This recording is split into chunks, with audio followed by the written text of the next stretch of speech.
In the heart of Virginia, there's a stretch of pavement that has ingrained itself in American racing history.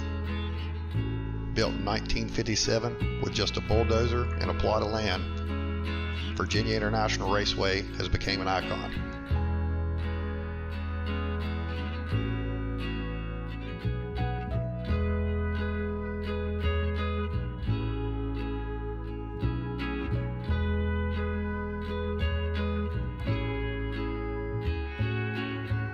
Over the years since its reopening in 2000, it has hosted IMSA, the American Le Mans Series, NASCAR, SCCA, and Champ Car races. Legends have raced there, including Roger Penske, Mark Donohue, Richard Petty, Hurley Haywood, Dan Gurney, and more. Between turns 11 and 12 stood a defying feature, an old oak tree. This tree stood untouched, shading the south end of the course for decades. For some, oak tree became a symbol of VIR and a reminder of how road courses used to be built. They used to be built with the lay of the land, following each contour and moving around obstacles, not through them. Earth may have been moved, but not tarnished. Oak tree was a lasting memory of when tracks were not just built, they came to be, like the tree. Although oak tree no longer stands, nor does Hog Pen turn 17, the corners both still bear the name of what used to exist. And the track stays unchanged the way it was meant to be, with the lay of the land, for the land. Maybe that's why Paul Newman called it heaven on earth.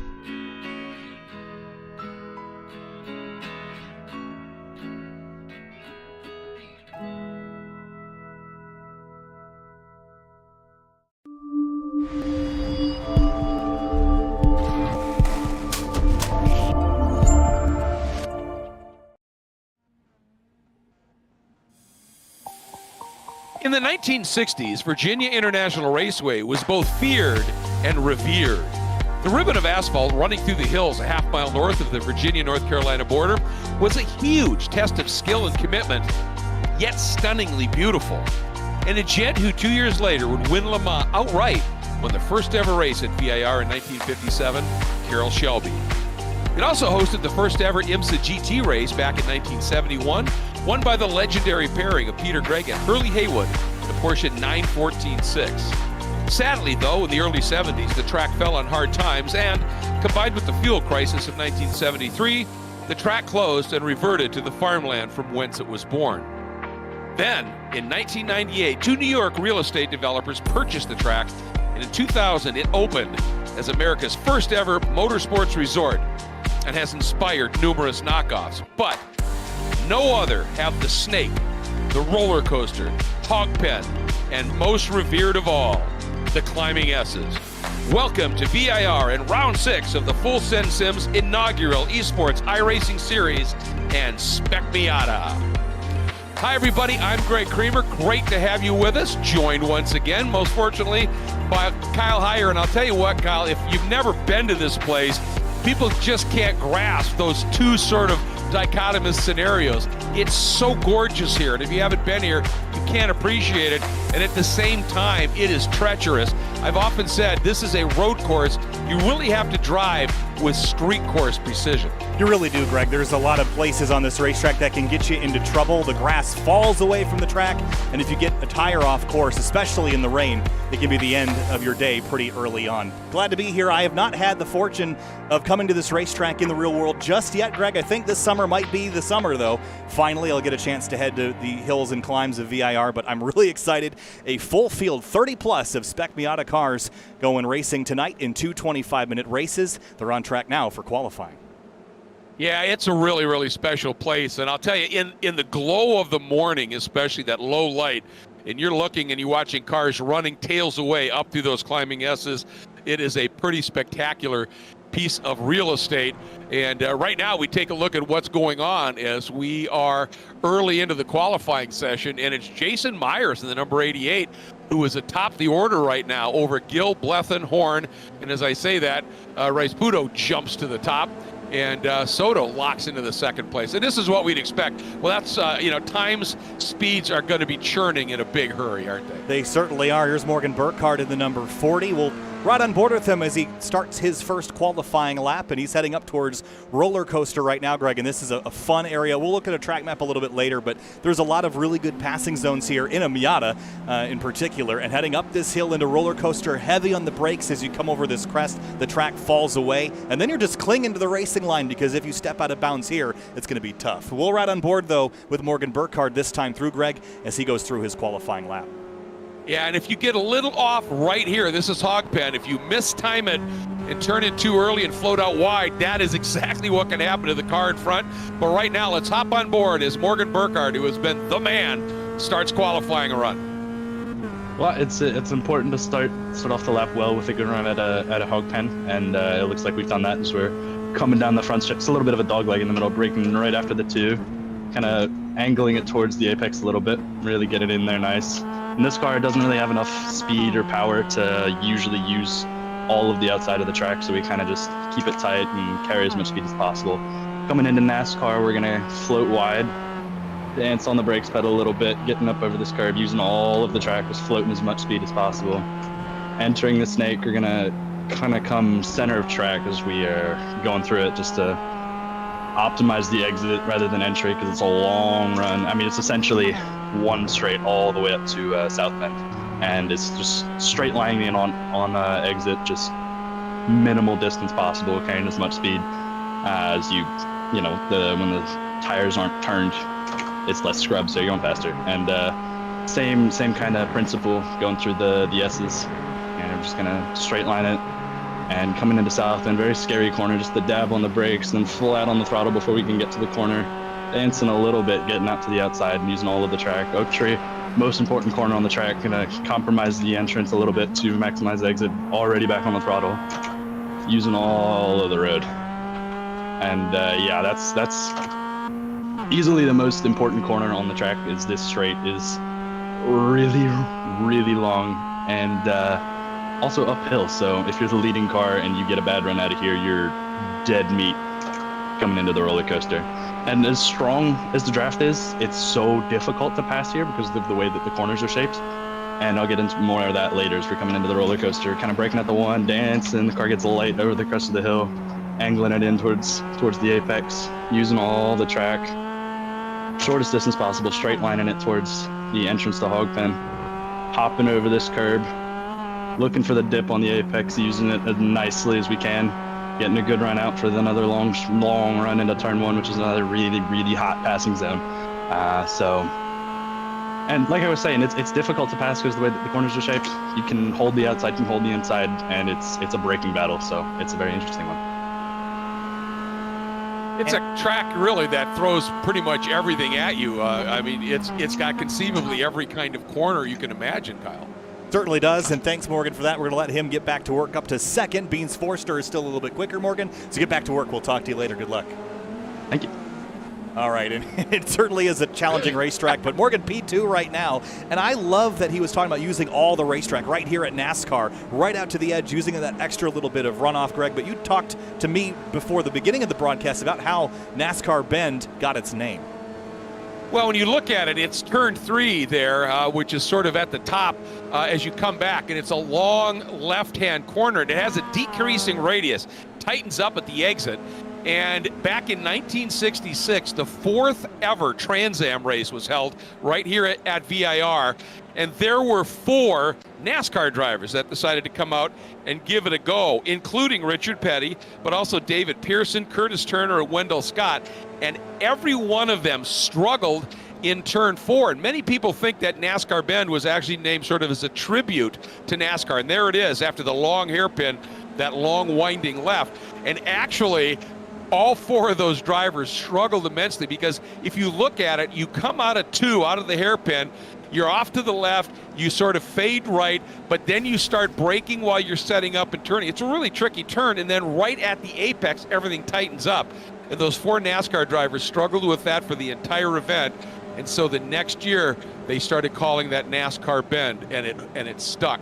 And it is challenging, but here's the neat thing. If you get this corner right, and if we follow the pan shot to the as the cars would continue here, if you get the exit in NASCAR right and somebody else bobbles, that very tight turn 4, which you wouldn't think is a passing zone at all, you can really make a surprise pass in there if you get the exit in NASCAR right. So this is a track, Kyle, and you've certainly seen it from, the racing you've called here, and I've seen it, many times, including at the runoffs.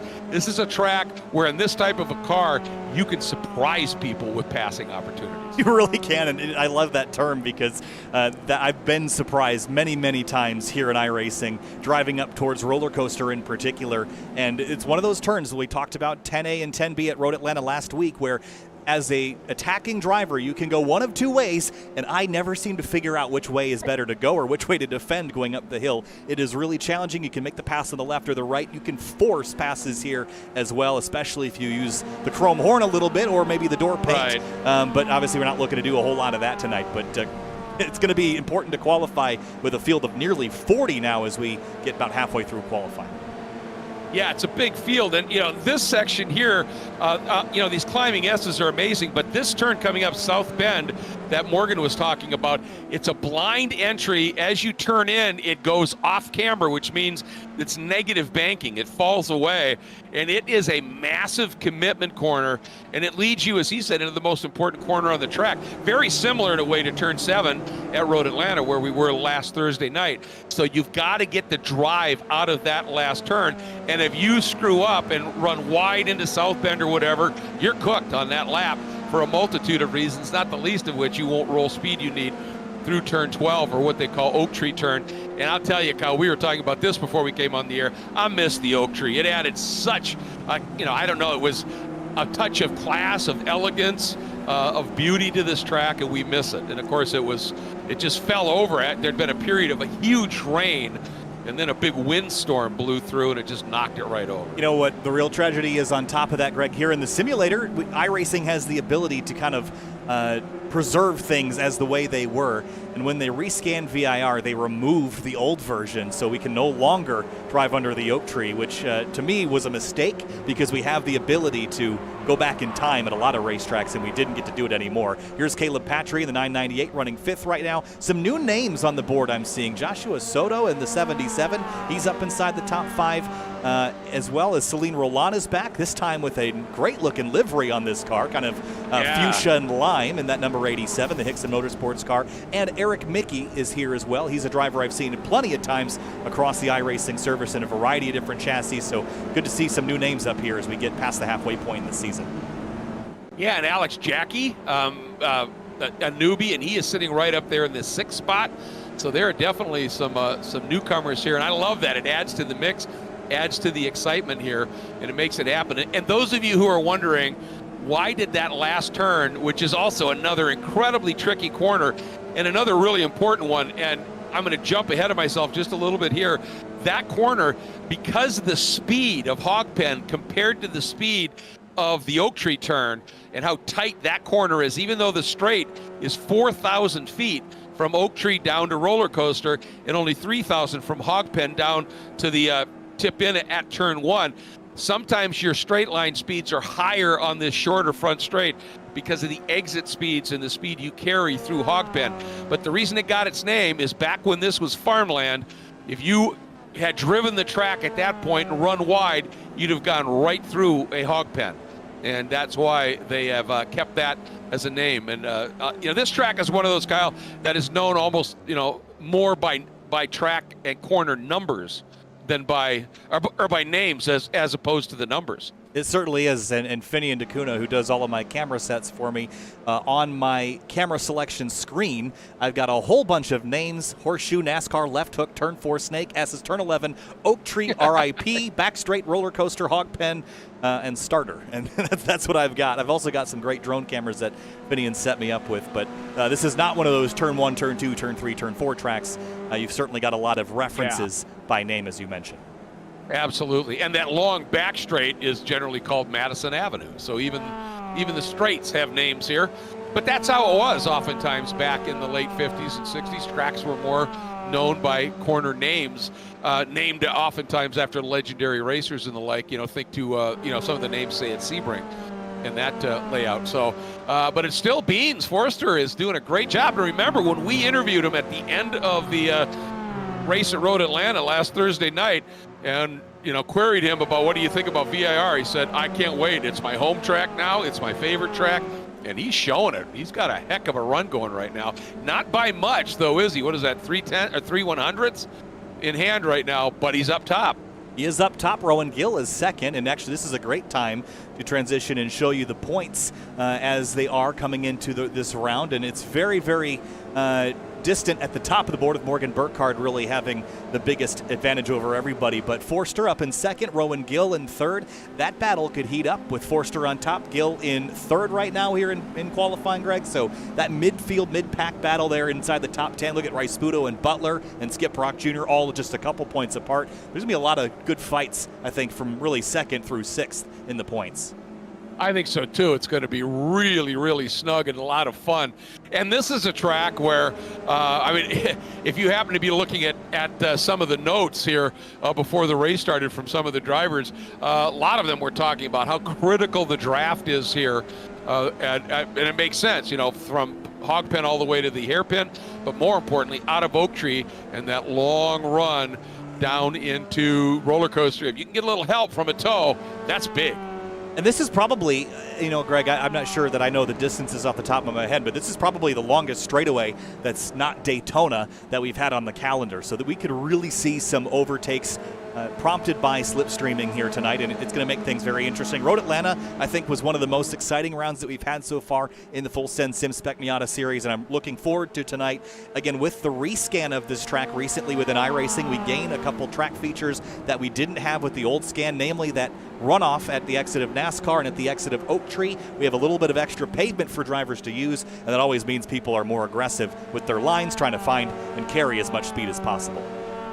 Exactly. This track sort of utilizes the Mario Andretti approach when people around him in a driver's meeting were complaining about track limit violations, and he said it's pretty simple. If you don't want me to drive on it, don't pave it. Right here, right at the exit, all that. It's fair game here in iRacing, so you might as well use it.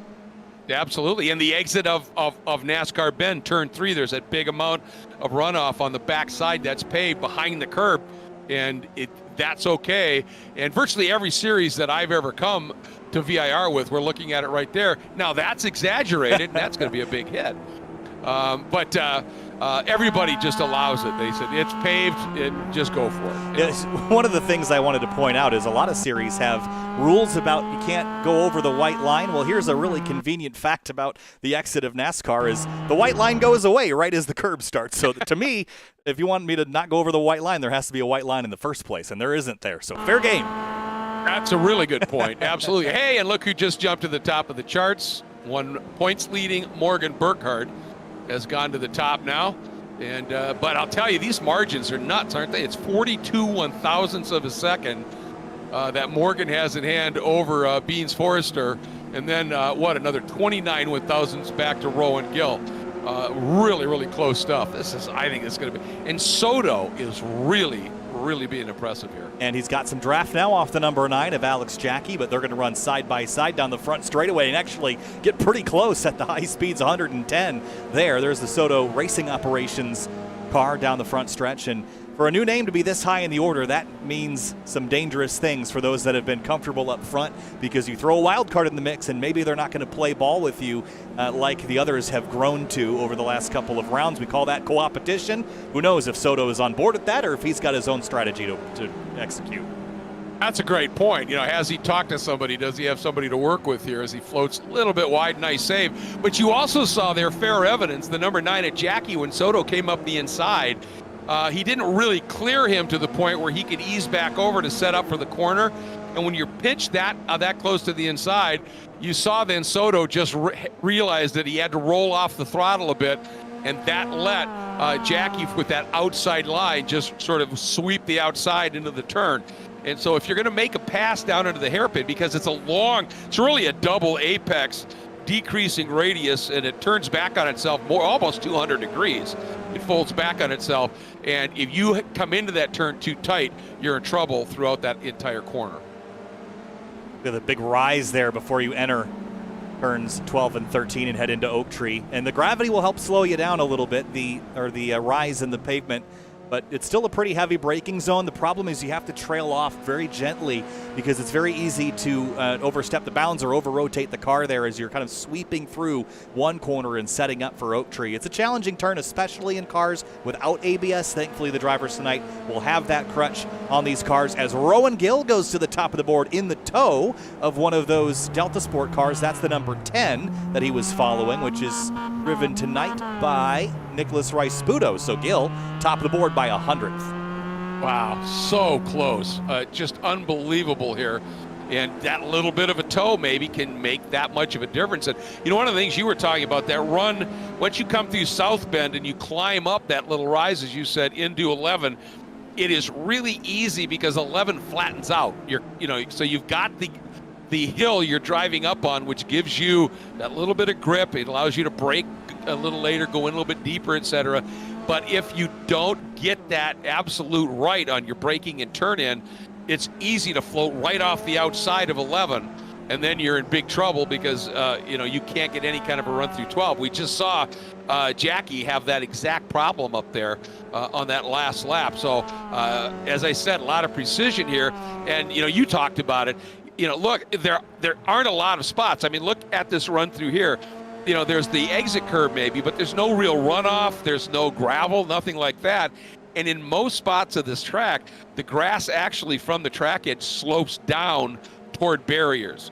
So you've got to be really, really precise at this place, or you can go for a long ride, and it really gives you a lot of time to think about how hard you might hit. Yeah, and actually I was saying even before that the grass in iRacing are so slippery that when they add rain, hopefully in the coming months, which that project is almost complete in iRacing, we could see this grass not really need much attention. It is very slippery and very treacherous because of the way that the track slopes away. Rowan Gill's on top of the board. There is 5 seconds left here in qualifying.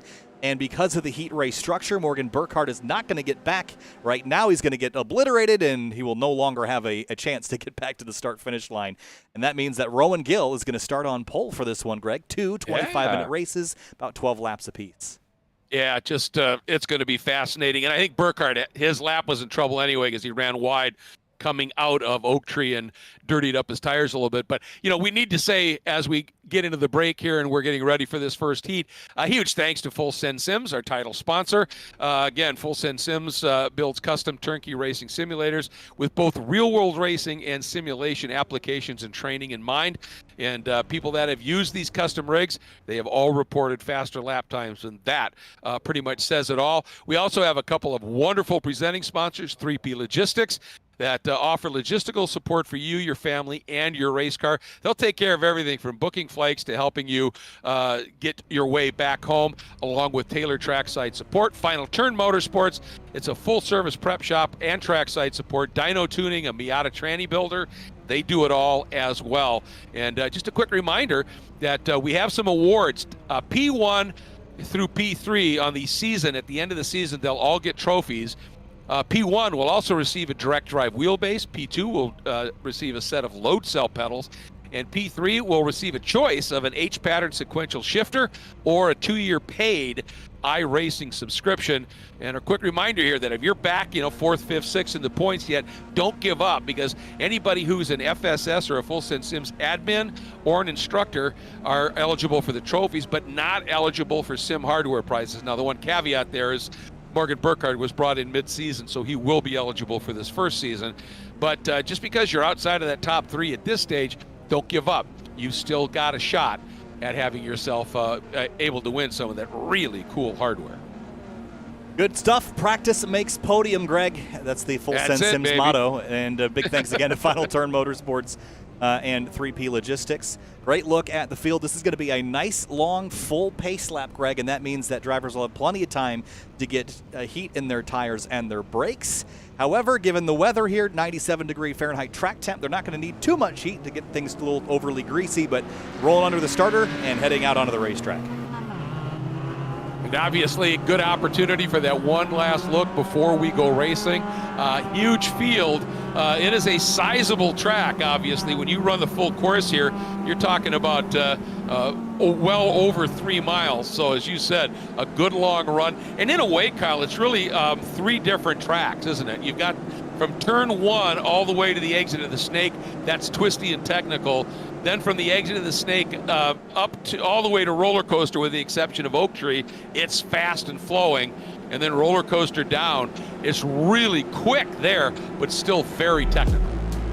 Here's a starting lineup for our 2 races tonight. Well, this is just for race number 1. Rowan Gill in the 174 kicks things off, and Morgan Burkhardt on the outside of that front row, points leader in the number 40.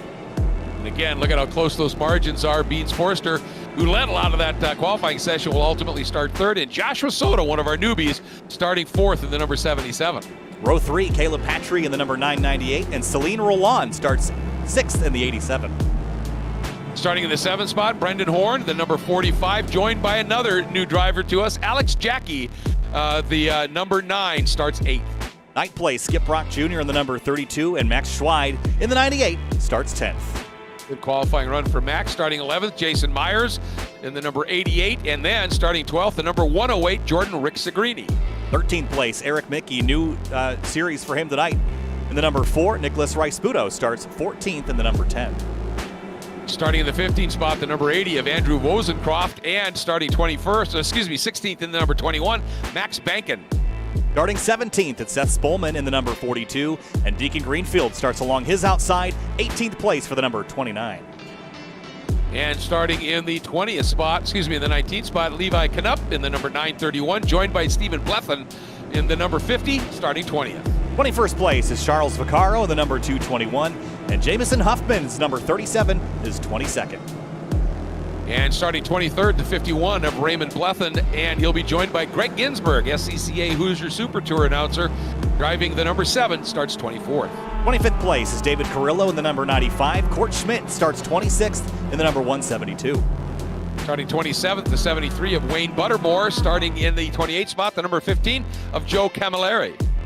29th is Gianni Umaro in the number 34, and Carson Neal starts 30th in the number 117. In the 31st spot, it'll be the 89 of Jim Friedhofer, and the number 6 of Caleb Pocock starts 32nd. 33rd place is Rich Green in the number 22, and Jeremy Shepard starts 34th in the 535. And in 35th, the number 13 will be Alfie Zidane, starting in the 36th spot, the number 14 of Ricardo Rey. And the last row, Enrique Tomeo in the number 16, and Jorge Ortiz, a Grid Life competitor, he starts 38th in the number 38 car. And that is a seriously full field, and we are looking forward to this one.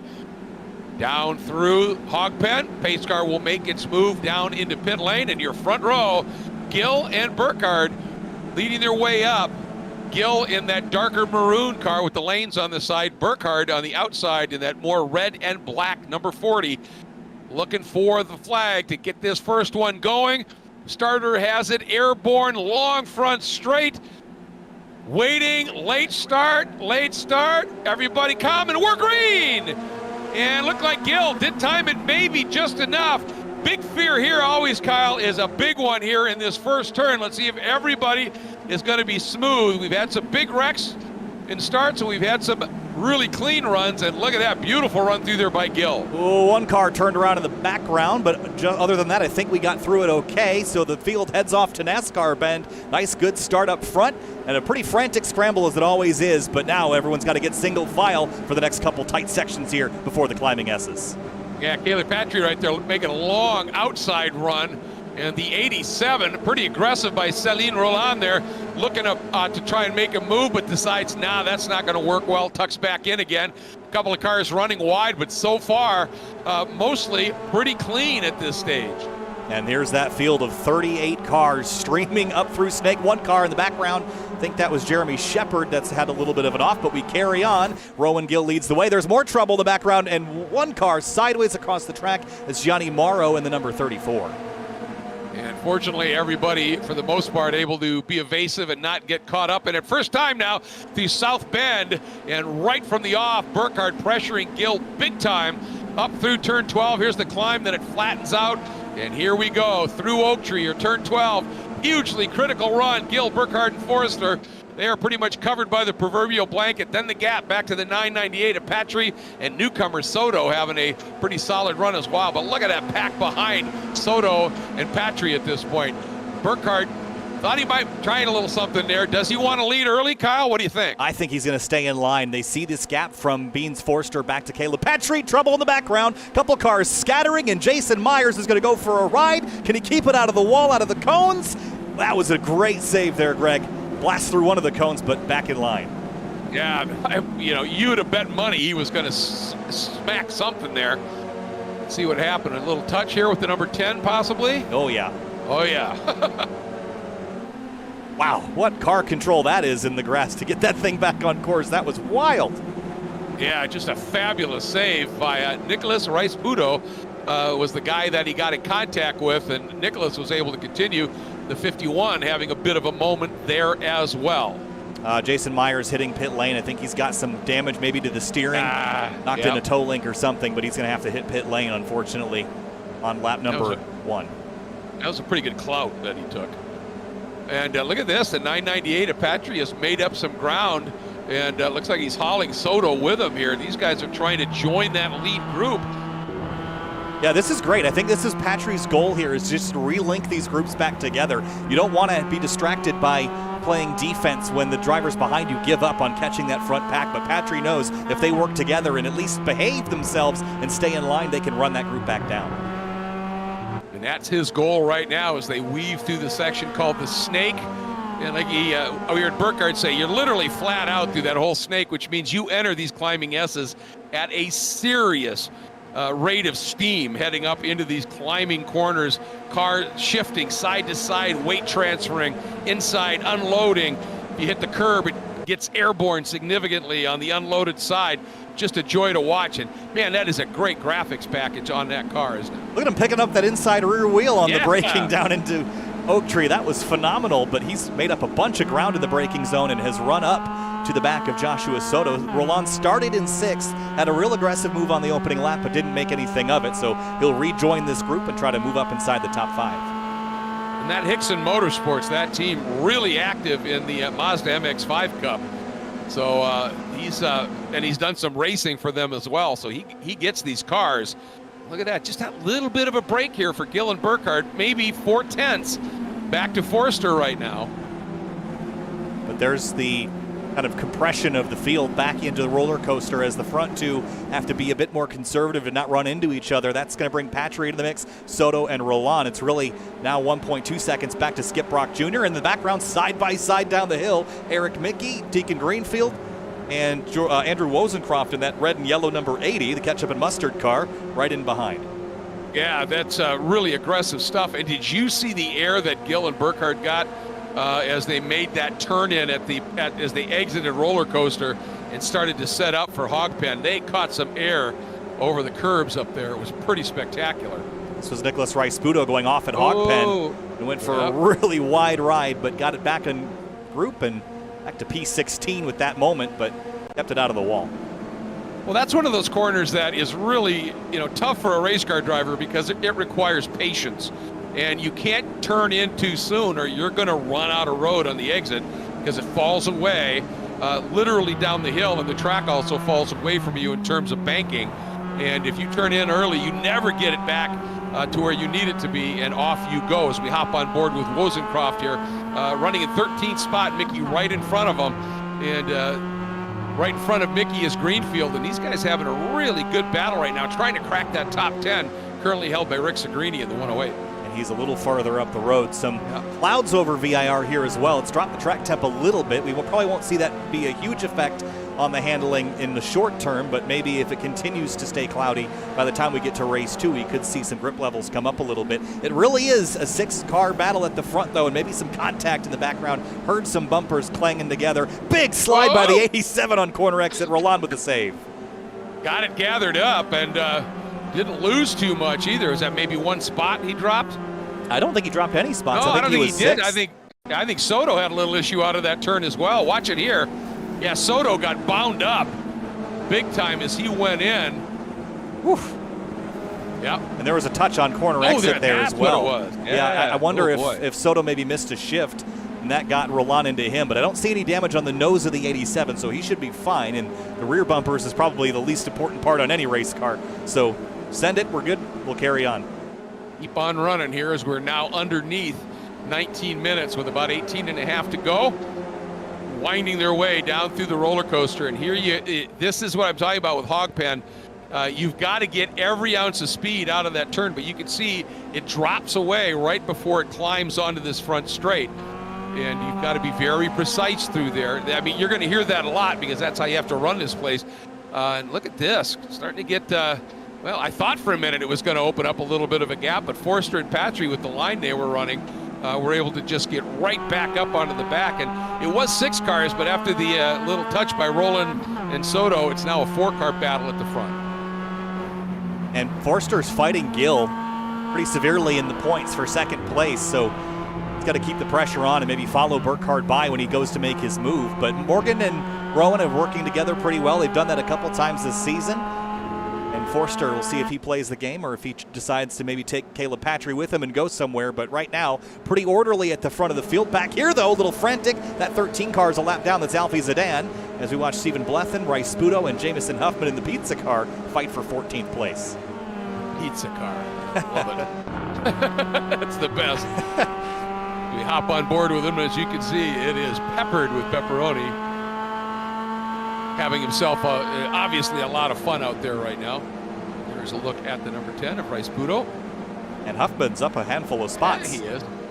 Started 22nd, running 16th. And I love watching, again, these cars are carrying a lot of extra ballast to make them drive like a NB generation Miata. And they like to move around a ton on the suspension with that extra weight. And that's probably why they're picking up that inside rear wheel on the entry to Oak Tree. It's really fun to watch. A little touch there between Huffman and Blethen as they trade spots. Yeah, it's an aggressive move there as well. So Jamison Huffman is clearly on the move and comfortable with it. Look at this, side by side as they're working through. Is that Forster with Burkhardt? Yeah, they kind of trapped Gill a little bit and got him offline and tried to do the freight train, see if it's going to pay off here. But the problem is now is that Gill at least has the right line, and that was the smart move right there by Forster to just tuck in, because otherwise he was going to be really slow through Ogpen and onto that front straight. And we'll see if Rowan Gill is happy to sit back here, if he'd rather lead this race. But they're all kind of orderly, and they're bringing in Roland and Soto back into the mix. They're only about a half a second behind, and that's within drafting distance. Here comes Forster to driver's left into the horseshoe. Like I said, if you can get that guy, pin him to the inside, it really slows down his entry speed. But right there, Forster was not quite close enough, far enough alongside to have sort of come across the bow a little bit of Gill and pinched him. And as a result, right there, look at that, Kyle. You see those two guys side by side, and immediately 2, 3, 4 car lengths open up for Burkhardt. It's dangerous to have Morgan out front. We've seen him being able to run away from the draft, even at places like Daytona. And Gill knows that. Gill knows he's got to keep in touch with him, but they've lost 4/10 to him in the first sector, and they're going to have to wait until after Oak Tree to be able to draft him back, maybe get some help. So Forster goes from having to work against the 174 of Gill to now having to work with him to stay in touch with the leader.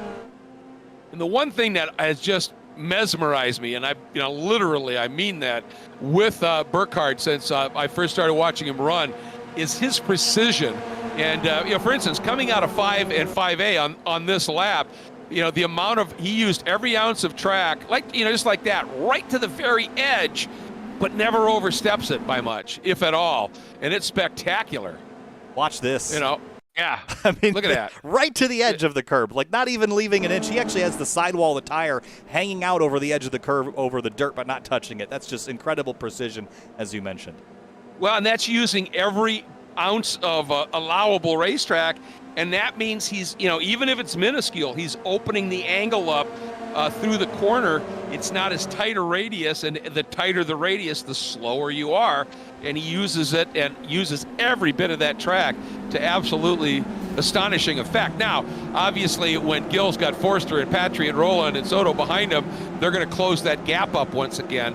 But Burkhardt, it's just a joy to watch him run. Look at that, hopping that curb. Those cars going almost full airborne up there. In essentially, that's turn 15, or 16, excuse me. It's a fun corner to take, and the one thing about iRacing, and especially when you get to the higher faster cars like the LMP2, you have to, in iRacing, take that same line and throw the LMP2 over it to be fast. And thankfully, the suspension damage is weak enough that you won't ever run up and end up with damage issues on that. But in the MX-5s, they'll take that all day long, get it airborne, 4 tires off the ground. It won't care. You can just hop any curb you want, provided that you don't end up on a wall on the other side of it. Bathurst looking at you. Yeah, exactly. Rick Segrini and Jackie right now having a really good battle. That blue 108 of Rick Segrini and that black number 9 with that red stripe right down the nose. But the guy in front of these guys right now, you know, I am just delighted for Skip Brock Jr. because he and Wozencraft in particular have found themselves pinatas and pinballs here, not of their own doing in the last few races where they've had good runs going and then got hit and then just bounced around. Right now, Skip Brock sitting in 7th spot. Yeah, he's about 4 seconds adrift of that lead group of 6, but he's having a clean race, and it's a race that we know he was capable of, you know, with his pace and ability. And it's just nice to see him not struggling. As right behind him, Horn got a little wide. And here comes Rick Segrini and Jackie. And Horn, nice save to gather it back up, but lost a couple spots. That was a wild ride over the grass there at the exit of South Bend. And yeah, to his credit, these drivers have been doing a great job getting off track and maintaining control of the car. It's very easy to get turned around when you get off course here. Look at this battle back here. That is Greenfield, Wozencroft, Eric Mickey, and Nicholas Rice-Sputo in their group of 4. And we're seeing groups of cars begin to formulate like this. But for the lead, Rowan Gill pushing Burkhardt, and he was within 100th of a second, so I switched over in case there was a pass, Greg, but it's very, very tight here at the top. Yeah, just incredibly close racing. And no matter what Burkhardt's doing, he just can't shake this group right now. And, you know, part of that is just the way that they can tow each other around here. There's so much of this track in these cars that's just flat. You do get a nice little tow. And you can see right there, you exit hog pen, and instead of running way out over there, you know, with these cars, all you're doing is running a longer line than you have to, because you can stay tight like that and not scrub any speed. So everybody just sort of stays tight, and then at that little kink heading into turn 1, they just let it float out and get in line for this never-ending turn. Whoop, one lap car. Wow, that was close. That was Alfie Zidane in the 13. That was almost trouble. Collected Patry, yeah. There's first, yeah. That'll get your heart thumping. Really will. You see it in the mirror before you see it out the windshield. That's the scary thing, is you'll all of a sudden see your mirror full of some car, and it's not something you saw a moment ago. Here's Max Schweid in the 98 and Greg Ginsburg in the 7 in the Oreo car, fighting for, looks like 19th place, and Blethen up in 18th. Hopping on board here with Ginsburg, and these onboard shots are absolutely great. And here you go. This is that tricky NASCAR turn right there. Tightens up, and you've got to have your line absolutely spot on through that section of track. And here's 4, and then once you get out of 5 here, you're pretty much flat at this stage. Now let's just listen on the onboard here. Greg Ginsburg got flat, only lifting just to push the clutch in and get it to the next gear, but he was flat from turn 5, as you mentioned, still flat, and he will still be flat until we get to South Bend, which is about 15 seconds away from here. And there is trouble. We're going to cut this off because there has been an accident up the road, and Alex Jackie was involved, and I think Skip Brock Jr. might have gotten a piece of this, Greg, so let's go back and take a look. Oh, boy. Oh, the 13 again. This time collects Skip Brock Jr., and Jackie on the outside there loops it in the grass. I think Brock got away with most of it, but I think Jackie got the short end of the stick there. Yeah, and I'm just not sure that he understood that those cars were coming through, and that, you know, that's all part of the game here in terms of track awareness. It's something you really have to work on. And Jackie again did a great job not stalling the car out, got the clutch in and carried on, but lost some spots in that. And for Skip Brock Jr., you were just talking about how, oh, there he goes. Oh, come on. Oh, that's commentator curse for sure. Yeah, but he may have still had dirty tires from the off, or may have just, you know, sometimes you're having a great run, you got a great rhythm going, and then something like that happens, and it just upsets your internal rhythm a little bit, or you've just red misted it, you know. Yeah, on board with Skip Brock Jr. right here. And the car is definitely slipping and sliding around. Still could have dirt and grass. Those things do accumulate. But what did him in there was just hooking the grass on the exit of Hog Pen, and that sent him around. Yep. And I think, part of it was he got offline because his tires were dirty. And when you get way offline, that's where all the marbles and as my good friend David Hobbs would say, all the clag ends up. And your grip is just gone at that stage. So Brock Jr. will settle back in 16th place. A little more dramas in the background. That was Schweid and Bleffin still off track. Oh, he's got big time damage. Yeah, he's really wrinkled the front of that thing. This is, Schweid got the exit of turn 1 and spun back across the nose of the 50. So both those cars will have probably terminal damage. At least the 50 is stopping. Meanwhile, up front, a little daylight between Burkhardt and Gill, and between Gill and Forster and Patry, and then the rest of that pack. But guess what? Is it me, or is that now a 7-car train?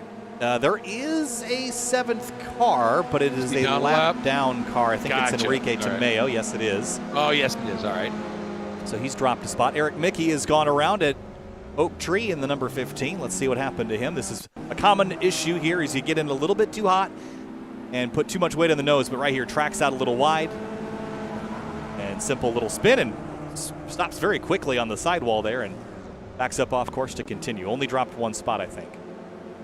That was a great recovery, but I think what happened there, that was he was 3rd in line, and so you're driving through not only your windshield, but 2 more in front of you, and he just did what we talked about before, got a little bit wide right as that track kind of raises and flattens out, and it just skated on him.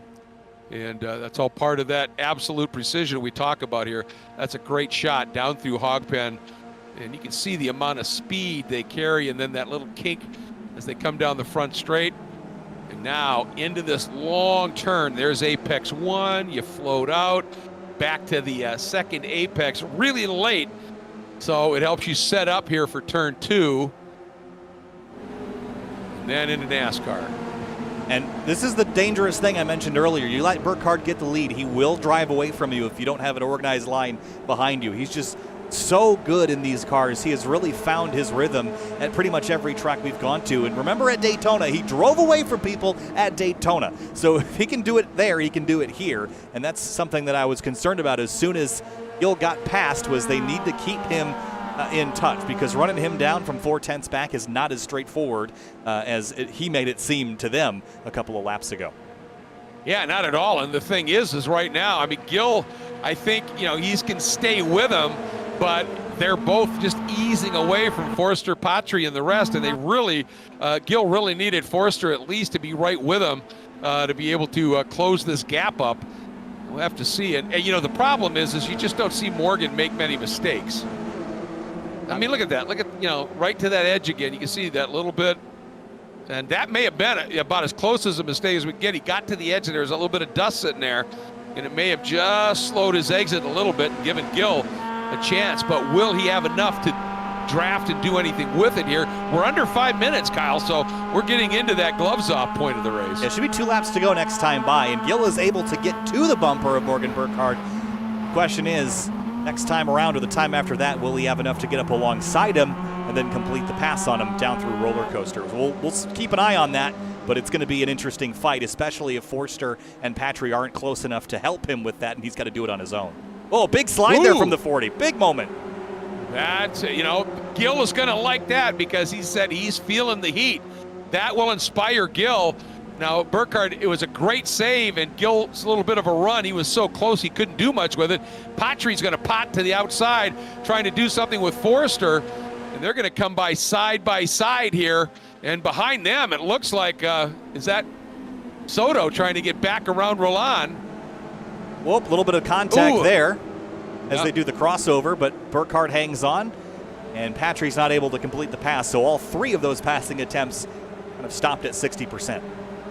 And I think what sort of caught Roland out there was Patry when he came back onto the line. He came across aggressively, and Roland dipped the brake, and that got Soto just to give him a little bit of the chrome horn. Unintentional, though, I think it was. Gill was really aggressive with the curbs in turn 4 and heading up into Snake, and that makes me worried because if you cut that a little bit more than he just did, you could catch yourself with a slowdown penalty, hanging the center of the car out over the grass on the inside edge of the curb. So that's a situation that he should be careful about, as Charles Vaccaro has reset back to the pits, and looks like he had an issue and damage or something, but he rolled off to a stop. Also wanted to point out one car I've been watching climb up the timing screen for most of this race, and that, where'd he go? He was, where is he on my time? Oh, Jorge Ortiz, he was up inside the top 16, and then a couple laps ago he had an issue and is out and done for the race, but he had gone from 38th all the way up to about 16th place, and then out for the night, it looks like. That's a shame. He's a good lad for sure, and a lot of fun watching him in grid life. I think he's done some World Challenge as well, and a good guy. Look at this, Gil once again getting a really good exit out of Oak Tree and glued to the back. But as you said, you get there, but if you don't get there with enough pace to be able to pull out, and you've got to be alongside going into roller coaster to do anything.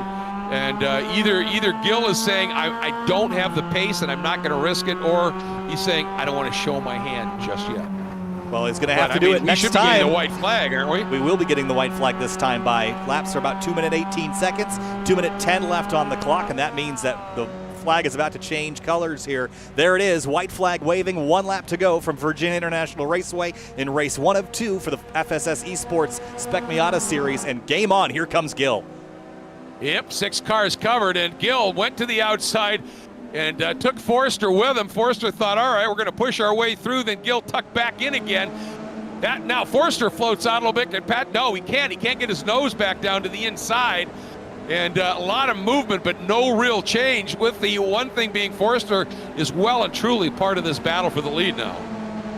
All going to come down to that run up the back straightaway into roller coaster. That's where the pass is going to happen here. I don't think Gil is going to try to do it before then, but he's got to focus on the exit of Oak Tree. The challenge is Burkhardt's going to do exactly the same thing. So he's going to try to back up that entry to prioritize that exit, and maybe Gil tries to strike then and throw him off, but we'll see.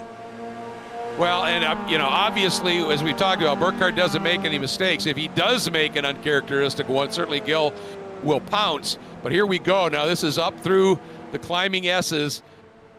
And Gil gets a really good run in and through there, but now into South Bend, what happens? Oh, Burkhardt, a little bit of a slide, squares up, and look at that. He exited, gave himself just a little bit of room, but look at Gil around the outside. Can he make it stick? They're side by side. Gil gets forced out wide, almost got touched by Forster. Forster might have an opportunity, and Patry, I think Forster had to check up, and Patry's coming alongside. Wild Oak Tree, but that's going to leave Burkhardt with a bit more of an advantage than he had going in, because Gil was crossed up trying to keep Forster and Patry behind him, so they fight for third in the background, but Gil is not to Burkhardt yet. 2 tenths back, 1.5 tenths back. He's so close, Greg, but doesn't have overlap. Yeah, he just didn't get it there, and he pulled out a little early for some reason. I'm not sure why you would have done that. You would have wanted to stayed in that draft a bit deeper. Now it's all down to, will Burkhardt make a mistake? He almost dropped off the backside of that curb. Here's the big curb hop through 16, down into Hog Pen one last time. Burkhardt keeps it in control. Gil rolling the throttle. He's there, but it's a long run to the checkered flag here. Is there anything anybody's going to be able to do? Gil just not close enough. Checker is out. Burkhardt comes through for the win. Ooh, that was a good battle back to the stripe. One car off, final corner. There's Brennan Horn off in the grass. And out of a top 10. Yeah, he's going to drop out of the top 10 because Rice Sputo and Greenfield are coming by the shot. So Horn will drop out of the mix, but what a great battle that was all the way back to the stripe.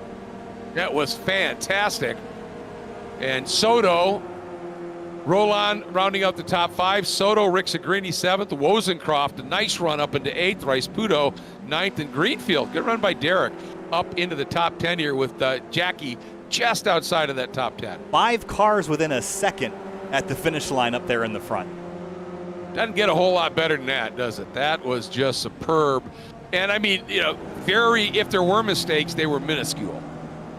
Nobody making that big error. Yeah. Everybody drove just superbly. We'll go back and look at that run into Oak Tree again. I think Burkhardt pulled out a line, stepped on the brakes early to force Gill around the outside, and at the very least, what it did is it just confused everybody because it was not an expected scenario. Everyone's expected to go in there single file and prioritize that exit, but if Burkhardt backed it off and forced everyone to go around the outside, it creates this unexpected scenario that everyone kind of panicked and didn't know how to handle. And what that meant was that Burkhardt could focus on just driving away while the four behind him fought for position. Well executed, in my opinion. We'll go back and look at it here when we get into the warm-up period, Greg, but let's have a look at our race results for race 1. Absolutely. I'm interested in looking at it, but here we go. Look at that. Morgan Burkhardt with a margin of victory of 1/10 of a second over Gill, Forster third, Patry fourth, and Celine Roland rounding out your top 5. Soto, a newcomer, showing that he belongs for sure. Jordan Rixagrini there in 7th. Wozencroft having a nice run up into 8th. Nicholas Rice-Puto started the season really well up in the points, and he's just losing points a little bit here as it continues. Then rounding out the top 10, a great drive by Deacon Greenfield. And 11th place, Alex Jackie had a couple issues tonight, but rebounded for a top 15. Brennan Horn obviously dropping out of the top 10 at the last corner, which is heartbreaking, but he'll have a chance to redeem himself in race 2. Eric Mickey, Skip Brock Jr., David Carrillo, the rest of your top 15. Court Schmidt, 16th place. As the session changes over, we lose our results for race 1, but very, very exciting race. Let's go back and look at that battle coming down into Oak Tree, because there was a lot of really interesting maneuvers here, Greg. Let's go back and look at this from high above, and we'll slow it down so we get a bit better idea of what happened. So you can see right there, you can even see Burkhardt exiting a little shallow out of South Bend and stays center and checks up. I think you're right. I think he sort of threw the dummy at Gill. And it just forced him around the outside, and then what that does here is it opens the door for the 23 to go up the inside here and kind of be a bit of a distraction, keep the 174 from turning in, and that distraction alone is what kept Rowan Gill from being in that spot. I think if we're right on board with the 23, we might get a bit clearer idea of exactly how that played out. Just got to find them on the timing screen. I thought they're all mixed up on my end here, but on board with Beans Forster here. He gets hit from behind, but right here, the door is open to the inside. So Forster sees it, turns right, and right there, the 174 can't quite get down and exit the way he'd like, or at least had to look in the mirror, and that is what gave the 40 the gap. Yeah, and you can see Forster had a run there, but because Gill was turning in on him, he had to check up just a little bit. That allowed Patry there to try and pop to the outside, but it just wasn't enough. Even with some help coming from Celine Roland to try and push him through, they just could not get those passes really well locked in here and had to settle back into position. And then down into roller coaster. Ooh, little touch there. I didn't see at the end of it there between Roland and Patry, wasn't it? Yeah, then Rowan also had a run here. I thought if he just pushed a little harder, he might have gotten to the bumper and maybe roughed up the 40 car, but they're all playing fairly at the front, which is great to see. And then the 888 almost ran out of racetrack there at the exit of 17, but kept it on track, and not quite enough draft to pop out of line and slingshot before the checkered flag. And one of the nice things about these cars is they're so compliant over those, when the curbs are fairly aggressive, that in a lot of cars, you hit that apex curb in hog pen, and it can unsettle a car if you've got a really stiffly sprung car and just throw you wide of your line, and you're never going to get back. These cars, they just absorb those bumps a little bit, and you're able to use those curbs a lot more aggressively, which just makes things look really cool. No question about that. Hey, I just want to remind everybody here that Full Send Sims offers one-on-one instructional sessions. You can book them on their website, fullsendsims.com, and literally you can have Morgan Burkhardt or Beans Forster or Konrad Chacek. They will work with you one-on-one from your sim, wherever you're located, in their sim, and help you figure things out. If you're struggling at a certain track or certain part of a track that's coming up, you can set that up and work with them. And every once in a while, Full Send Sims also announces a racing school, and that's free to all league members. And if you're struggling a little bit in terms of your pace, or you're banging out a few too many fenders at the end of races, you might want to just think about that. And they often talk a bit about incident avoidance and racecraft, but also they'll just work with you on pace as well. And so don't forget that opportunity. And I say that because we talk about how if you're outside of the top 3 in points right now, and not too far behind that, keep in mind some of those instructors or admins don't get that hardware. So even if you're 5th or 6th right now, you could end up with some hardware. And if you're 7th or 8th, taking one of those one-on-one instruction sessions might just get you into that scenario. So never give up. I really like the idea of using the sim as a coaching environment, mostly because a lot of that translates directly to the real world, and you can run programs like Motec or any other telemetry program. They work with iRacing data, so you can actually compare your brake traces and suspension movement and all that, and you can get really technical. And I know Kenton Cook on the World Challenge side, and he's run some IMSA stuff as well. He does coaching in iRacing and uses the Motec software and other softwares like it to really dive into what his clients are doing wrong or doing right. And it's pretty fascinating because while you're losing a little bit of that seat of the pants feel, what you can do is look at the data, look at the hard data of inputs and outputs and how the car is handling, what it's doing different, how it handles curbs and banking and things of the sort, and you can really dive into the details, which I think is a really underrated use of the simulator. Oh, I agree. And, I went with, sort of spent the weekend down at the Sebring Hoosier Super Tour event with Court and the Full Send Sims rig, and they have 2 sims inside the back of the rig. And there were guys that were racing that weekend that were coming in, getting some, buying some sim time and bringing their coach in. And they were in one sim, and the coach was standing behind them on a headset with full audio, and the coach could turn around and look at displays and see that data you're talking about.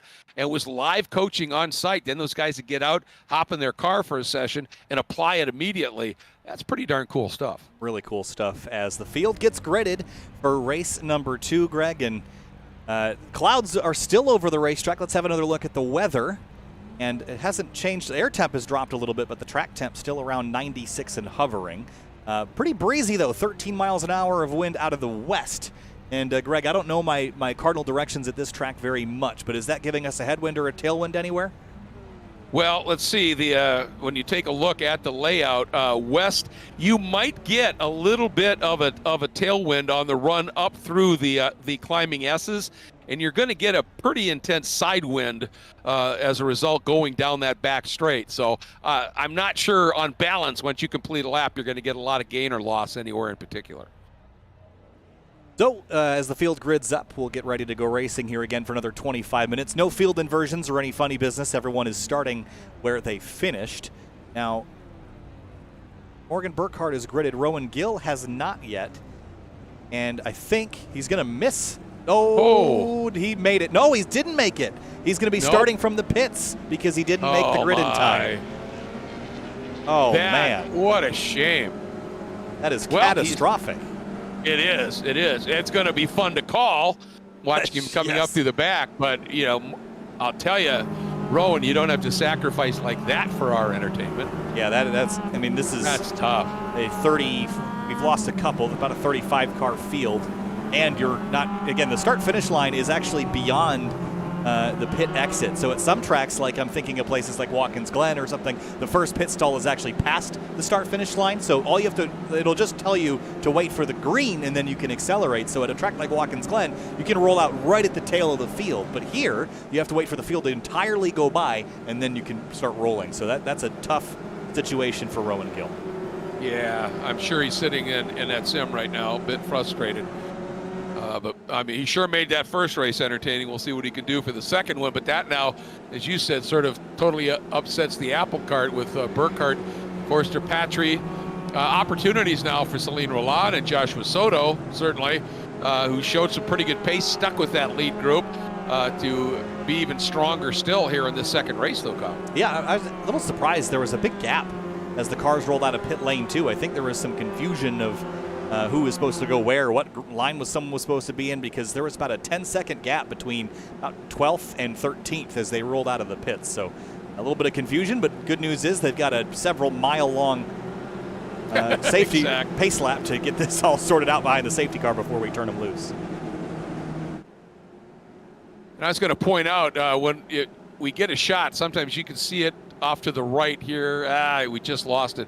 But during some of our shots, you see the villas on the outside of the climbing S's.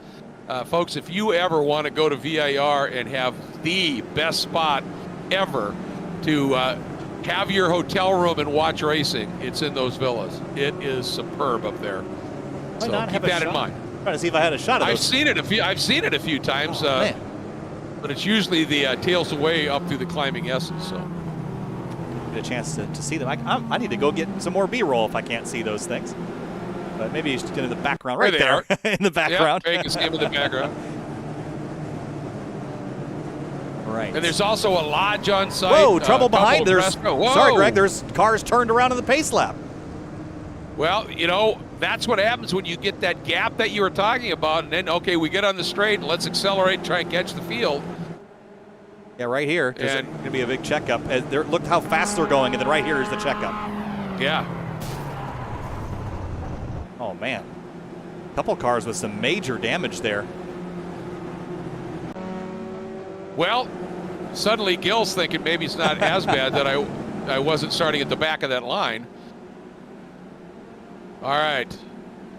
Lights out on the pace and safety car, so we're looking forward to getting this 25-minute second heat or race 2 of the doubleheaders, however you wish to look at it, underway. There goes the pace car making the move into pit lane, and Morgan Burkhardt bringing the field up side by side.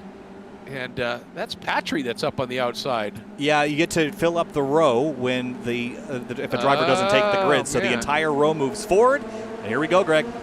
All right, green flag back out. We're racing again, and Beans is going. I had a great starting spot. Now I'm back a bit again. And let's see what Patry's going to be able to do from the outside. Roland takes a look down to the inside, tucks back in. And so far, this is only partway through the first corner, which goes on forever, but so far things are looking okay. Patry keeping that inside now as we head into NASCAR. Forrester, does he clear him? Looks like he did. That was going to be really tight. Oh, look at the dive from Roland. Oh, that was tight. Almost made contact, but got back in behind the 998 of Caleb Patry. That was very close. Boy, Max Bankin trying that same thing in 4, and he made it work, actually. So that was some great awareness. I think that was Steve Blethen that he rocketed through on as we take a look at Wozencroft there. A couple of cars bit off song. Would that be maybe? That's Soto and Roland. And I think, Greg, if we go back and take a look, I think they're going to cut a little bit of either NASCAR or the left hook. And that's what I thought. Got themselves a slowdown. So watch the 87 and watch the 77 here on either the left or the right.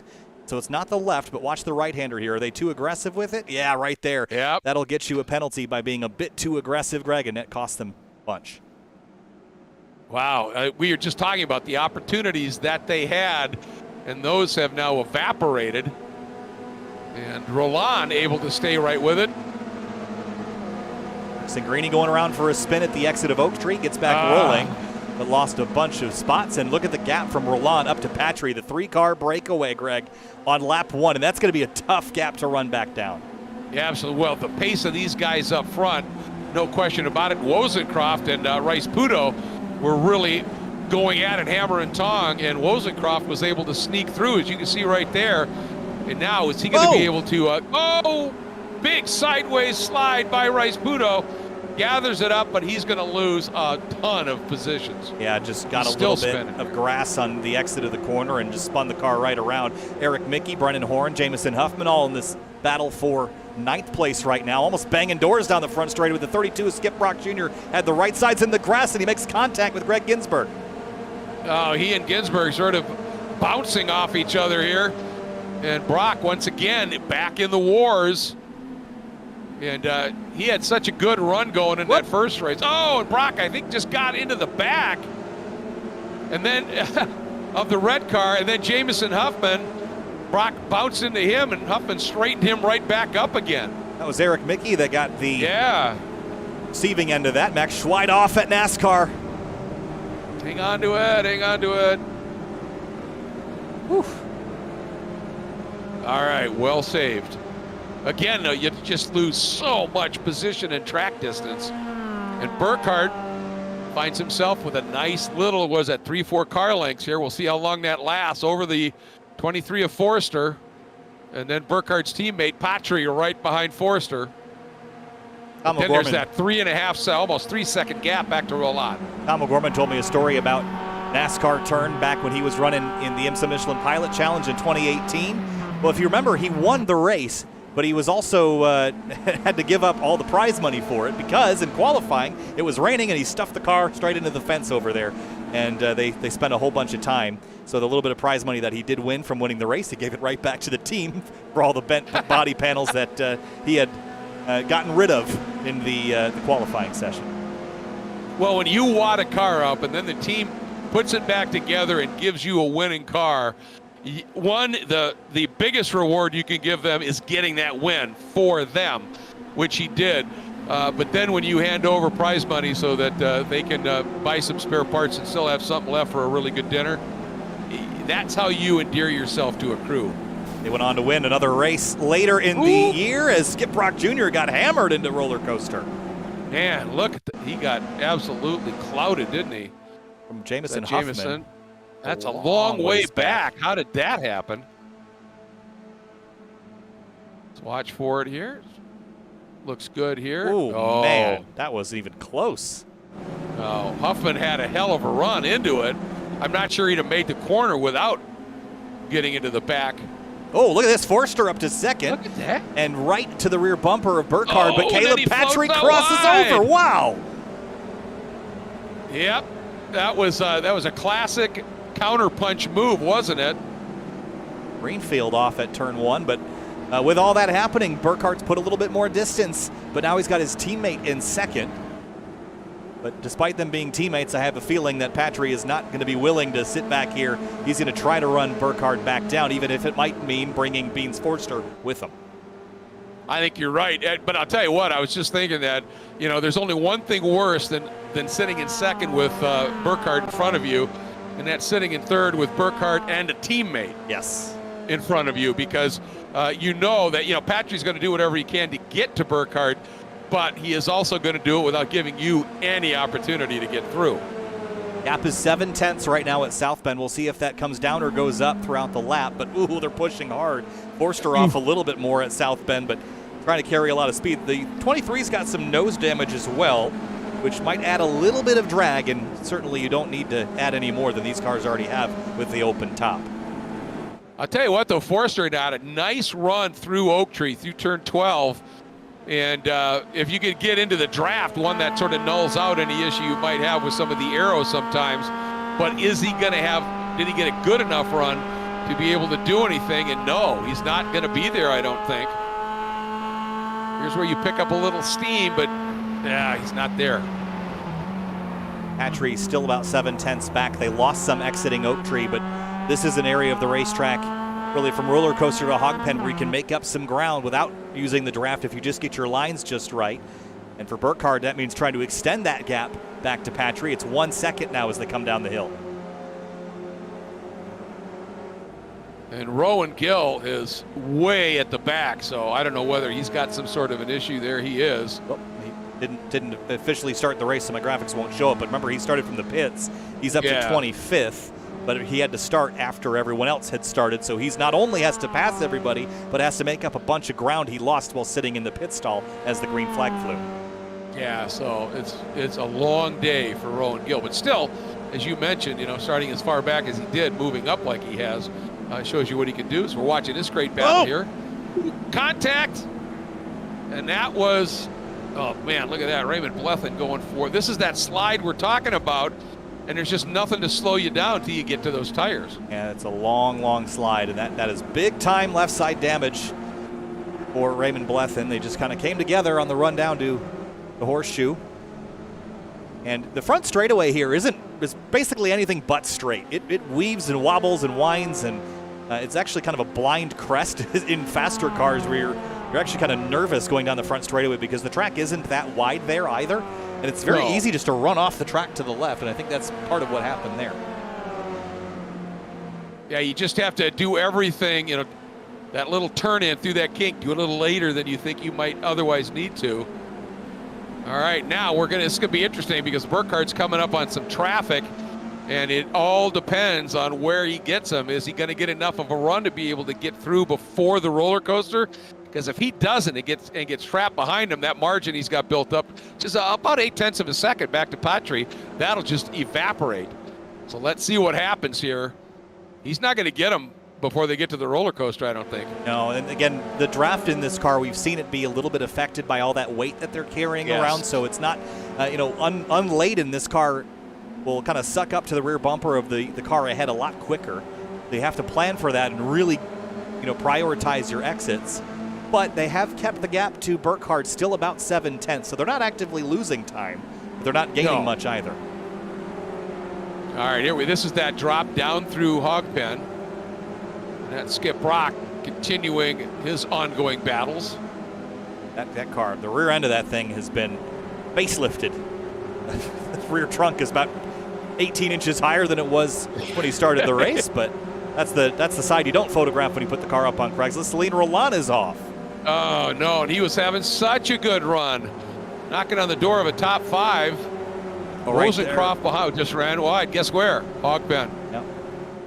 I'll tell you get that exit wrong, or more often it's you get the entrance a little wrong. And the thing is, you can't avoid, once you drop your tires, it just slopes downward. So you're going for that long, long ride at this point. So Rosencroft up into 4th now with Soto up into 5th. There's that battle. This is a lap car, so Soto's back a little bit further, but it's holding up Rosencroft at a critical section on the lap. It's going to let Soto gain some time back. Though he's still got some work left to do. Eric Mickey, by the way, first night in competition, race 1, got turned around at Oak Tree and finished, I think, 11th or 12th. Right now, though, 13th, it looks like, up to 8th place. He's had a pretty good run so far and has David Carrillo within striking distance ahead of him. Yeah, 5-position gain here in the first 10 minutes of racing, not bad.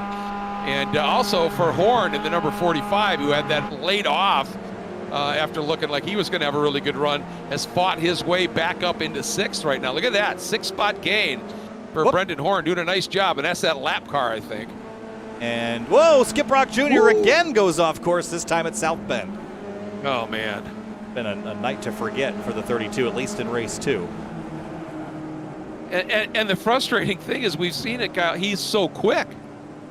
He's easily a top 5 car, but he just seems to, he's that guy that if he has any luck, it seems bad. A magnet for incidents, unfortunately, and whether or not he's the positive or negative side of that equation, it's been more not his fault than it has been his fault. We'll say that. But speaking of what, look at how far back Forster has dropped now. I wonder if he did get hung up by that lap car a little bit. We'll go back and look and see where exactly. So this was coming up the back straight, so it was even before that. So maybe into Oak Tree. Let's ride on board.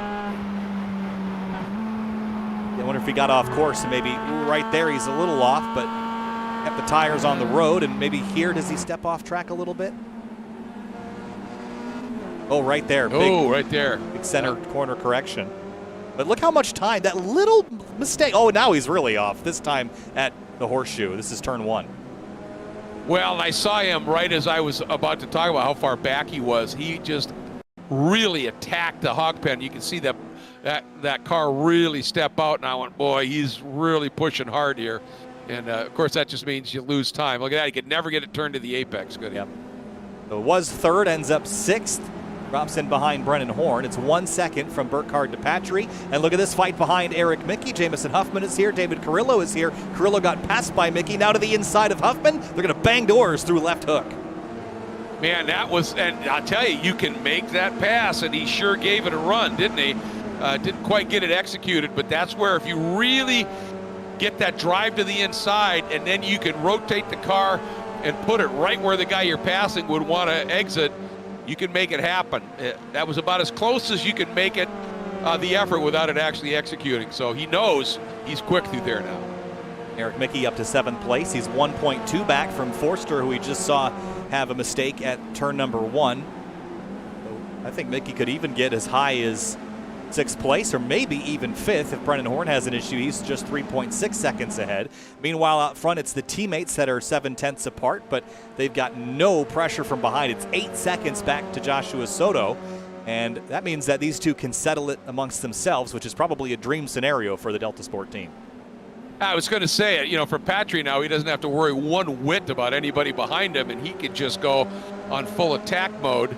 And we've got Burkhardt dealing with traffic down through Hogpen, as we were keeping an eye on this battle as well, but that could really affect things. Here it is. Soto, Wozencroft, and yeah, Burkhardt definitely got pinched, but Patry now, is he going to get a little bit of a toe and be able to use that extra speed? And he's made up some ground. Made up a lot, made up half that gap plus some, 2/10 back. They cross the stripe, we're past the halfway point now, working lap 7 of 11. And Patry's got a big run to turn 1. I don't think he's going to force it this time, but they have got a huge gap, and who knows how racy they could get with that much comfort on their hands. Well, and I think that was wise there, because if he had tried to make the move down into 1, he could have lost an awful lot of ground if it went wrong. He made up the entire deficit that he had from Hogpen down into 1. So don't get too greedy, tuck in. Now you're there, now work on your racecraft. And we're seeing a great scrap here as Soto and Wozencroft, and Forster off again. I think Beans is probably really frustrated. He loves this track. It's his home track. He loves it dearly, and I think he's just driving with a little bit of red mist right now. Yeah, just gone from bad to worse. And this time it was middle of the corner, and it's the same thing we saw happen to him at Oak Tree, but that time it just bit him a lot more. Didn't have time to gather it up. I wonder if he, you know, if there was a bump or something somewhere where he's now struggling with something in terms of toe-in or something on the car. Yeah, there was a bump right in the middle of turn 1 on the prior to the track being repaved. There was a nasty bump in the middle of that turn 1 section, and it was very unsettling, especially in faster, higher downforce cars. But it could even throw a car like the Miata off, but that has been smoothed out with the repave and doesn't exist anymore. Big dive from Huffman at South Bend past Carrillo. They're going to run side by side to Oak Tree. And Carrillo had the inside line, but he was awfully gentlemanly there. But now he thinks about stuffing it up the inside. They're still side by side. That gets Huffman off into the dirt. Big wiggle.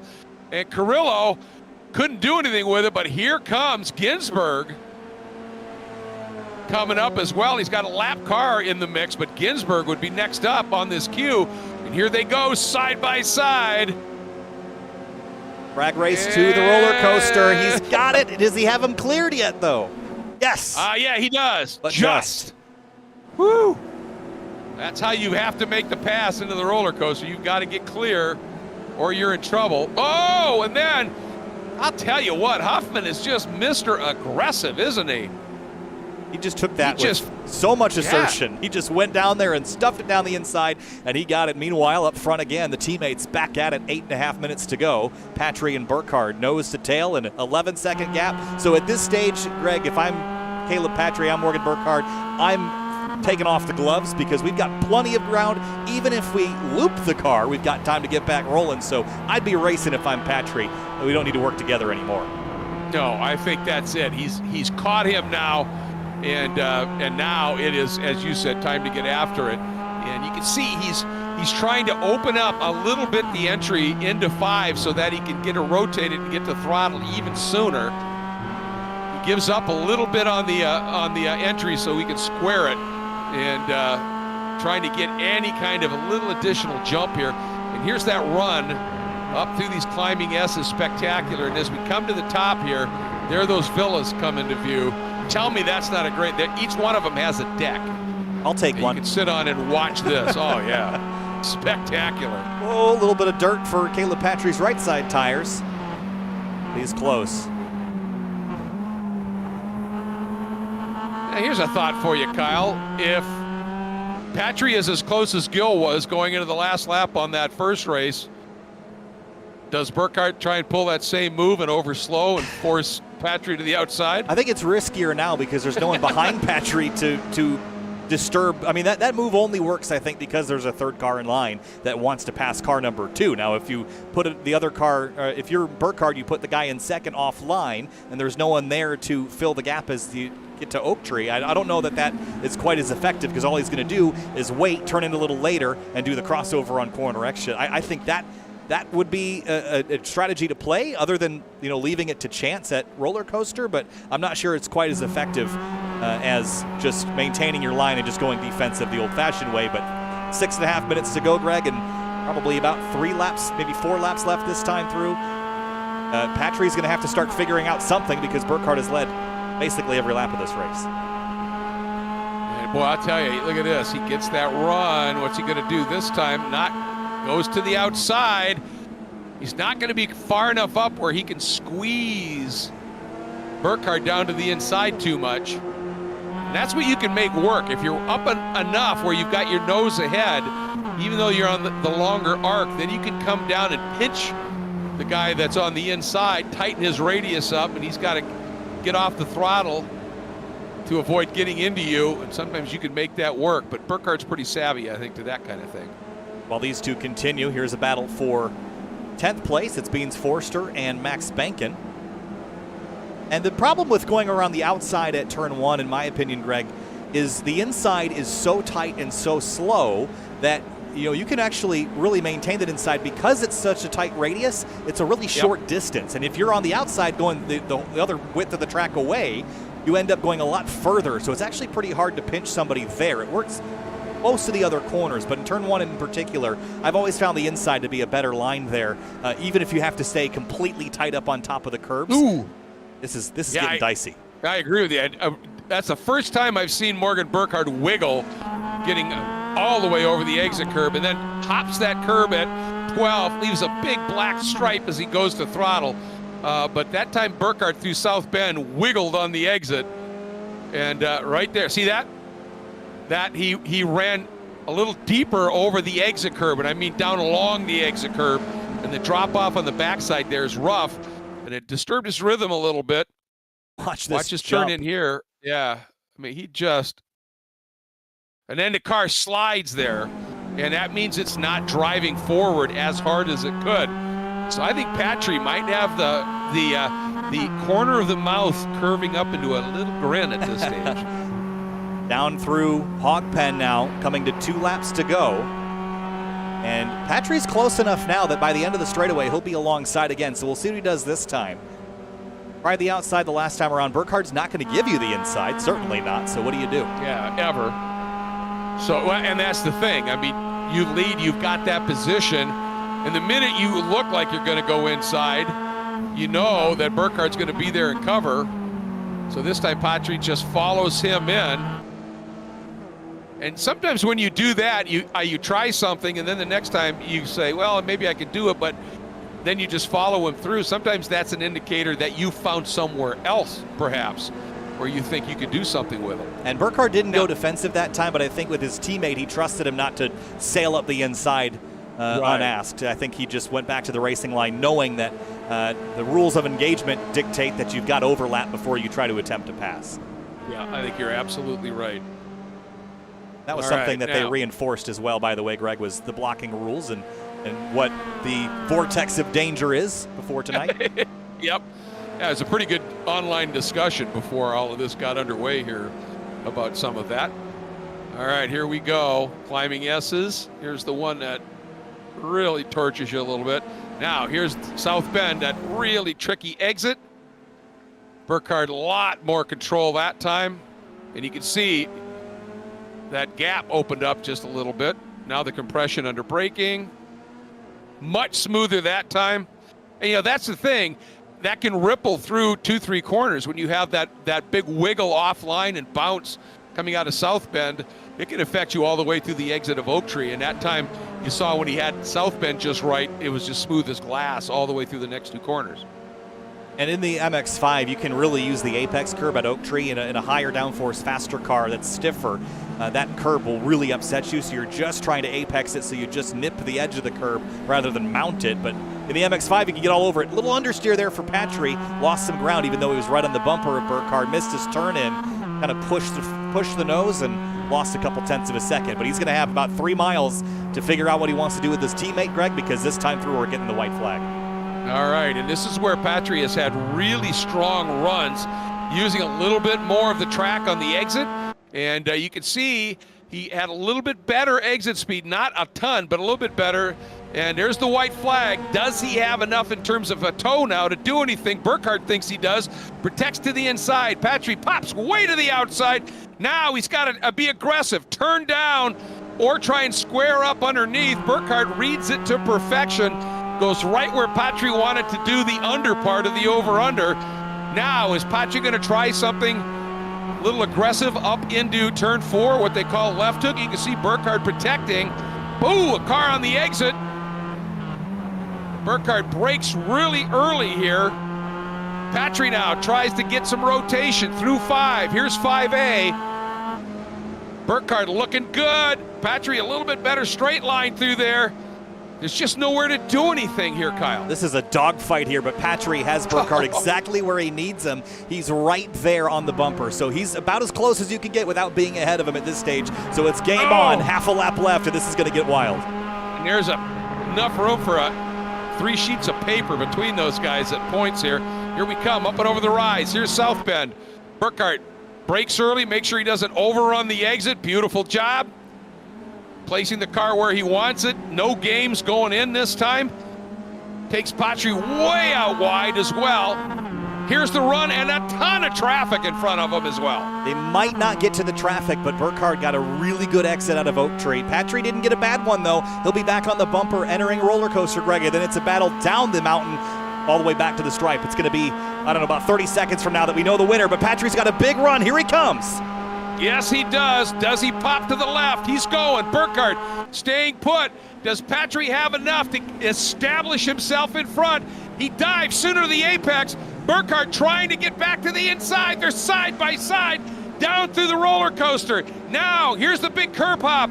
Coming up in 16, that's Patry's line. What can Burkhardt do? He rounds him up on the outside. Burkhardt still to the inside. Patry has to give it up. Floats the car sideways on the exit. Patry, as Burkhardt protects, Patry has a little bit better run, Kyle. They're side by side, and it is a long run up to the start-finish line. Does Patry have enough? The checker is out.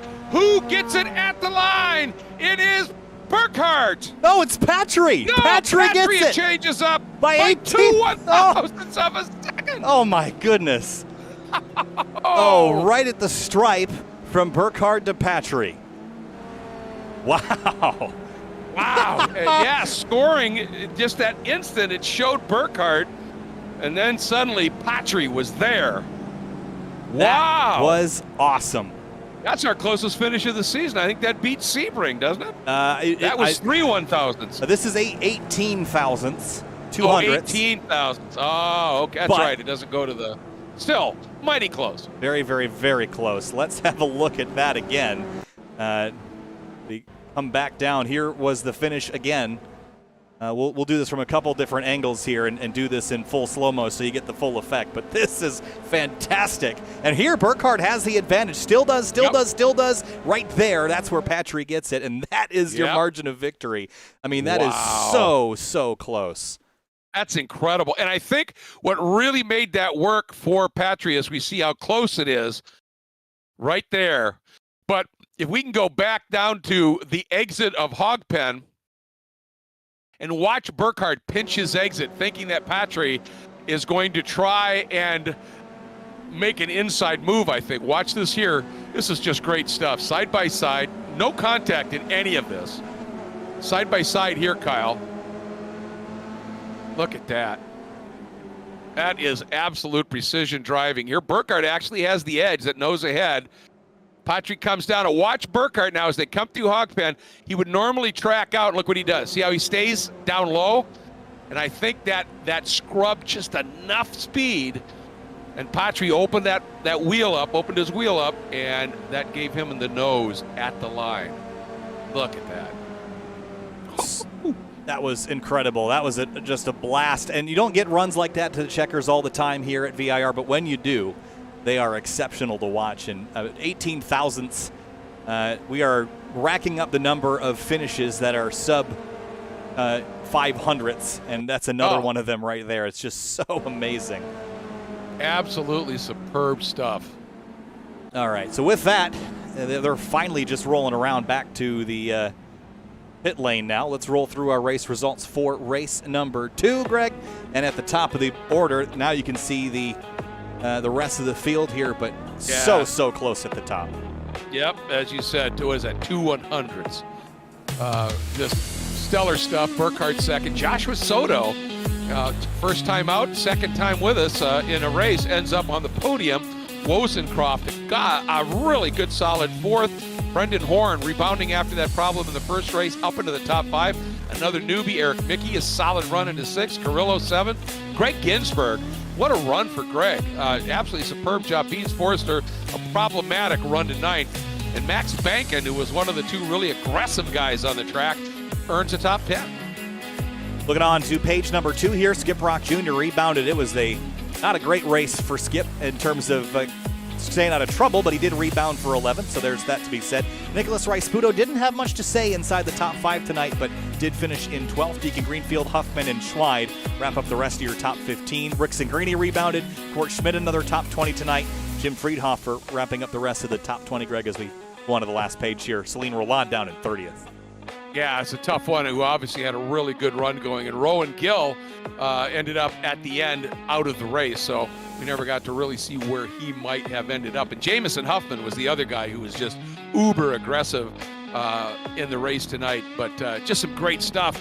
That battle for the win obviously was spectacular, but there are some wonderful battles even behind them. So just some good stuff. Certainly was. We've got Joshua Soto joining us now, finished 3rd in his 2nd race here tonight. Josh, congratulations. A P3, a podium, held off Wozencroft and Horn and some others behind you. Take us through your race tonight. The leaders in race 2 were able to drive away, but you held on and got a P3. Take us through it.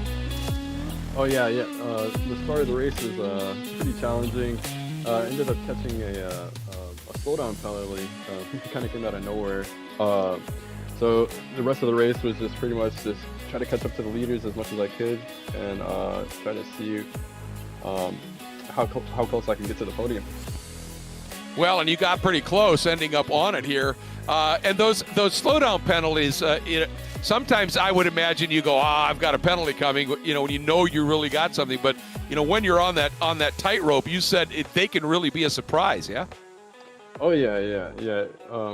It's just the matter of just staying focused, try to, keep it clean and just continue to do fast laps and things like that, just to try to save, from the penalty and all that. Well, you did an absolutely great recovery drive, and in the end, put yourself up on the podium. Welcome to the series. We hope we see you for the rest of this season, man. Just a treat to watch you race. Oh, yeah, I'll definitely be back. This is a great little league going on. Thanks so much. Thanks, Josh. We'll see you next time. Thank you. Move on now to both the Delta Sport guys in here both at the same time. We're getting used to doing this a lot because they finish 1-2 a lot in the series that we broadcast here on Sim TV. But okay, guys, race 1 was fun. But let's talk about race 2. That run to the checkers there. Caleb, you had Morgan in the crosshairs that entire last lap, but it came down to the last corner for you, Caleb, and you beat out Morgan to the line. Well, let's start with you. Take us through that last lap and the planning and how it all came together. Was that where you were planning on getting it done, or were you hoping for roller coaster? I was hoping for roller coaster. My plan was just to kind of stay in his bumper that whole last lap and get somewhat of a run out of Oak Tree. I know that I was kind of struggling with that corner all night, but I got enough of a run to get alongside of him and into the braking zone. I thought I could clear him, and then I missed one of my downshifts, so I had to slow up a bunch there. And then adding insult to injury, we were side by side in between roller coaster and Hogpen, and I think I missed like at least 2 more shifts there, so he kind of got away from me there, and then I just did all I could to drive as hard as I could through the hog pen, and then I knew I had a shot as soon as I had a run, and then it was just kind of, praying from there, pray that I don't miss another shift. Yeah, that has to have you a little rattled when you miss a few, but you're still there and you've got an opportunity. And Morgan, I've got to ask, it looked to me like at the bottom of Hogpen, you sort of pinch right just a little bit, thinking he might try and go up underneath you. And did that scrub just enough speed, do you think, to let him round you up on the outside? Yeah, I think so. I had gotten enough clearance that I could cut off the outside line, but I knew that if I did that and I didn't go right, that he would go right and I would be over even faster. So I looking back at it, I probably should have made the transition to the right a little bit slower and not used as much wheel angle. But it was. I mean, coming up to roller coaster, it was going through all of the possible outcomes in my head, and that was not one of them. So yeah, it was a lot of fun. Well, I'll tell you what, watching you guys side by side from the entry to roller coaster all the way to the start finish line, and never a touch, not only great respect, but great car control, great racecraft. And, getting back to you, Caleb, the one thing I wanted to ask was when you had dropped back just a little bit, and then you two caught a little bit of traffic, and it held Morgan up just enough. It looked like you had maybe enough of a run going into one to try something. And I thought you did something really smart, was you didn't get too greedy, and you went, look, I just made up that entire gap that I had. Don't throw it away trying something here and try and figure out somewhere else. Was that your plan at that moment, just to say, look, I made up the gap, don't be stupid here? Yeah, kind of. I mean, we had 10 seconds back to third. Right. So we could have raced, but at the same time, even if I would have raced him, he still would have been right there. There would have been, I wouldn't have gained an advantage. So my kind of thought process was just play mind games if I could, maybe get him to wear out his tires a little bit. Otherwise, just kind of stay back behind and see where I'm better and try to make something happen in the last lap. Yeah, well, and you did. It was spectacular. I think it went 18 one-thousandths of a second. That just a stunning finish. One last question for you, Morgan. In the first race, on that last lap, going up out of the exit of South Bend, up into 11, and then Oak Tree, it looked like you went center track and braked early. Were you trying to throw Rowan off of his rhythm a little bit there? Yeah, for sure. I saw that he was really close coming out of South Bend, and he got a little bit of a run, and he looked left, and as soon as he looked left, I got on the brakes to make him, I forced it too wide so that he wouldn't get an exit, and it would screw up his entry and exit and make it a lot more difficult for him. And fortunately, it worked out. So I had about 3 or 4 tenths on the exit of the corner and the more advantageous exit. So it was definitely a purposeful thing to kind of break early there. Well, and I'll tell you what, that is just ultimate creative racecraft, and it was just awesome. And then this finish, we're watching one more time to the line in this second race. You guys may have been teammates, and the potential was there to just, end up, all right, let's not race each other, let's not be boring. And in the end, you guys gave us an absolutely incredible show, so thank you for that. Thank you. Thank you. Somebody had to end his reign. Hey, now. No, you didn't have to. You didn't All have right. to. I just wanted to make it interesting. I wanted to go around the outside there. That sounded like a verbal glove across the face. We got 2 rounds yet to go. Yeah. Thanks, guys. Appreciate your time. Great work. Great show you put on for us. We'll see you next week. Oh, fabulous. Thanks so much. Thank you. Thank you, guys. Greg, what a blast. We were watching that finish back again, and we're still watching it over and over and over and over again. Great racing tonight, and again, this series has put on some incredible shows. We keep seeing these very, very close margins of victory, but I'm so excited. Our next race on the calendar is going to be Lime Rock Park, so we keep going from one great North American road course to the next. I can't wait for that little slice of heaven up there in Connecticut. Well, they call it the Road Racing Bull Ring, and it's basically you could fit 3 Lime Rocks into one Virginia International Raceway, and it is going to be spectacular, especially if we get a pretty good entry. Talk about a momentum track, and talk about close quarter racing. It's going to be absolutely incredible. And I do want to say there was a reason when Carroll Shelby won here in 1957 when he made one of the great quotes. Everybody remembers Newman's about if there's a heaven on earth, it must be VIR. But Carroll Shelby once said, and this was back obviously a long time ago, he said 1 lap at VIR is worth 100 at Watkins Glen. Now, Watkins Glen has certainly evolved into an amazing track, but that just gives you an idea of the respect that this track has garnered for many, many decades. As we are wrapping things up here, once again, a huge thank you, of course, to Full Send Sims, our title sponsor. Just an incredible product they make. And as you can see, when it comes to putting on a racing series in iRacing, they do it right there as well. Huge thank you to Frank Rodriguez and 3P Logistics for their wonderful support, and also to Rob Greenwood and Final Turn Motorsports for their amazing support as a presenting sponsor as well. And as always, a massive shout out to Kyle Heyer, my booth partner here, and also director and producer of these shows extraordinaire, for his absolutely phenomenal work. Kyle, a pleasure as always. And folks, we'll see you next Thursday, Lime Rock Park, the Bull Ring. Don't want to miss that one.